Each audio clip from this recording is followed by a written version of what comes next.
প্রিয় চতুর্থ শ্রেণীর পরীক্ষার্থী বন্ধুরা, তোমাদের জন্য এই ভিডিওটিতে আমি আলোচনা করতে চলেছি চতুর্থ শ্রেণীর প্রথম পর্যায়ক্রমিক মূল্যায়নপত্র 2025 অর্থাৎ চতুর্থ শ্রেণী বা ক্লাস 4 এর ফার্স্ট ইউনিট টেস্ট 2025 বাংলা বিষয়ের প্রশ্নপত্র সম্পূর্ণ উত্তর সহ আলোচনা করতে চলেছি। এই ভিডিওটিতে সম্পূর্ণ সিসিই পদ্ধতি অনুসরণ করে প্রশ্নপত্রটি তৈরি হয়েছে। পূর্ণমান 20, সময় 40 মিনিট, বিষয় বাংলা। পরীক্ষার্থীর নাম এখানে তোমরা তোমাদের নাম লিখবে, ক্রমিক সংখ্যা এখানে তোমরা তোমাদের পরীক্ষায় রোল নাম্বার লিখবে, বিদ্যালয়ের নাম এখানে তোমরা তোমাদের বিদ্যালয়ের নাম লিখবে। প্রাথমিক শিক্ষা পর্ষদের নির্দেশ অনুযায়ী নবপ্রবর্তিত পদ্ধতি অনুসারে অর্থাৎ হলিস্টিক পদ্ধতি অনুসরণ করে এই প্রশ্নপত্র তৈরি হয়েছে, তাই অবশ্যই দেখে নিতেই হবে। প্রথমে আমরা দেখব এক দাগে কি বলেছে। এক দাগে বলেছে, সবার আমি ছাত্র কবিতাটির শূন্যস্থান পূরণ করো। এর জন্য রয়েছে 2 মার্ক। প্রত্যেকটি শূন্যস্থান পূরণের জন্য 1-এর অর্ধেক বা হাফ মার্ক করে বরাদ্দ। সূর্য আমায় মন্ত্রণা দেয়, শূন্যস্থানে মন্ত্রণা। আপন তেজে জ্বলতে, দ্বিতীয় শূন্যস্থানে আপন। চাঁদ শিখালো হাসতে মিঠে, শূন্যস্থানে হাসতে। মধুর কথা বলতে, শূন্যস্থানে মধুর। তাহলে আরেকবার আমরা বলি কবিতাটি। সূর্য আমায় মন্ত্রণা দেয়, আপন তেজে জ্বলতে, চাঁদ শিখালো হাসতে মিঠে, মধুর কথা বলতে। এবার আমরা নেক্সট 2 দাগের প্রশ্ন ও তার উত্তর দেখে নেব। 2 দাগে একটি বাক্যে উত্তর লেখো। 4টি প্রশ্নের উত্তর করতে হবে, 4 মার্ক। প্রত্যেকটি প্রশ্নের জন্য 1 মার্ক করে বরাদ্দ। 2-এর ক, তত্ত্বচান কাকে গাছে চড়ার নিমন্ত্রণ জানিয়েছিল? উত্তর, তার স্কুলের বন্ধু ইয়াসুয়াকি চানকে তত্ত্বচান গাছে চড়ার নিমন্ত্রণ জানিয়েছিল। খ দাগে, দোতলা পুতুল ঘর কে সুন্দর করে সাজিয়ে দিয়েছিলেন? উত্তর, দোতলা পুতুল ঘর লেখিকার মা সুন্দর করে সাজিয়ে দিয়েছিলেন। গ দাগে, বনের খবর গল্পে যে পাহাড়ের নাম আছে সেটি লেখো। তাহলে আমরা গ দাগের উত্তর দেখে নেব। বনের খবর গল্পে লুসাই পাহাড়ের নাম আছে। ঘ দাগে, অন্ধকারে শিয়াল ছাগলছানাকে কি মনে করেছিল? উত্তর, অন্ধকারে শিয়াল ছাগলছানাকে রাক্ষস মনে করেছিল। 3 দাগে, শব্দার্থ লেখো।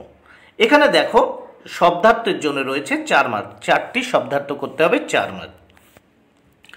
কতে আছে লেট, খতে আছে পাছে, গতে আছে মিঠে এবং ঘতে আছে শখ।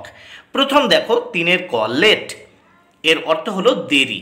খ দাগে আছে পাছে, পাছে শব্দের অর্থ হচ্ছে যদি অথবা এই ভয়ে, যদি অথবা এই ভয়ে। গতে আছে মিঠে, মিঠে শব্দের শব্দার্থ হলো মিষ্টি বা মিঠাই। ঘতে আছে শখ, শখ শব্দের অর্থ হলো রুচি বা মনের ইচ্ছা। এবার আমরা এই প্রশ্নপত্রের নেক্সট পেজ দেখে নেব। 4 দাগে কি বলেছে দেখে নেওয়া যাক। বর্ণ বিশ্লেষণ করো। এখানে 3টি বর্ণ বিশ্লেষণ করতে হবে, এর জন্য 3 মার্ক। প্রত্যেকটি বর্ণ বিশ্লেষণের জন্য 1 মার্ক করে বরাদ্দ। প্রথম কতে আছে মস্ত। মস্তকে আমরা বর্ণ বিশ্লেষণ করছি, দেখো ম যোগ অ যোগ দন্ত শয়হসন যোগ ত যোগ অ। খ দাগে আছে বাগিচা, বাগিচাকে বিশ্লেষণ করব।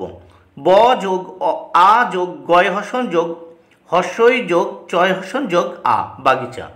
গতে কিলিবিলি, দেখো কয় হসন যোগ হস্যই যোগ লয় হসন যোগ হস্যই, বয় হসন যোগ হস্যই যোগ লয় হসন যোগ হস্যই। এবার নেক্সট আমরা 5 দাগে দেখে নেব। দেখো 5 দাগে কি বলেছে, নিচের এলোমেলো বর্ণগুলিকে সাজিয়ে শব্দ বানাও। এখানে 3টি শব্দ বানাতে হবে, 3 মার্ক। প্রত্যেকটি শব্দ বানানোর জন্য 1 মার্ক করে বরাদ্দ।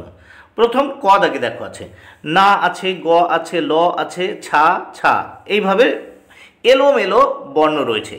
এটাকে আমরা সাজিয়ে লিখলাম, দেখো ছাগলছানা। খ দাগে দেখো দন্ত ন আছে, ভো আছে, দন্ত ন আছে, আবার ব আছে, বর্গীয় জ। এটাকে আমরা সাজিয়ে লিখলাম বনভোজন। গ দাগে আছে দেখো ঘ আছে, তারপর ল আছে, তারপর পয় হস্য আছে, তারপর তয় হস্য আছে, তারপর র আছে। এটাকে আমরা সাজিয়ে লিখলাম পুতুল ঘর। নেক্সট আমরা দেখব 6 দাগে। 6 দাগে কি বলেছে দেখে নেওয়া যাক। সন্ধি বিচ্ছেদ করো। সন্ধি বিচ্ছেদ করতে হবে, দেখো দুটি সন্ধি করতে হবে, 2 মার্ক এর জন্যে দেখো বরাদ্দ, প্রত্যেকটির জন্য 1 মার্ক করে বরাদ্দ। প্রথম রয়েছে 6 ক, নগেন্দ্র। কি হবে? নগ যোগ ইন্দ্র, নগ যোগ ইন্দ্র, নগেন্দ্র।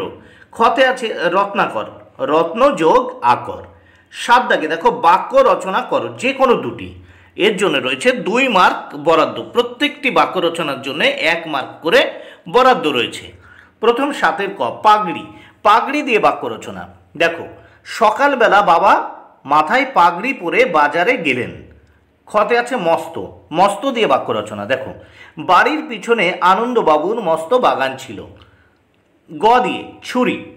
গতে দেখো ছুরি দিয়ে বাক্য রচনা করতে হবে, আমি ছুরি দিয়ে ফল কাটছিলাম। তাহলে দেখো প্রশ্নপত্রটি সমাধান হয়ে গেল।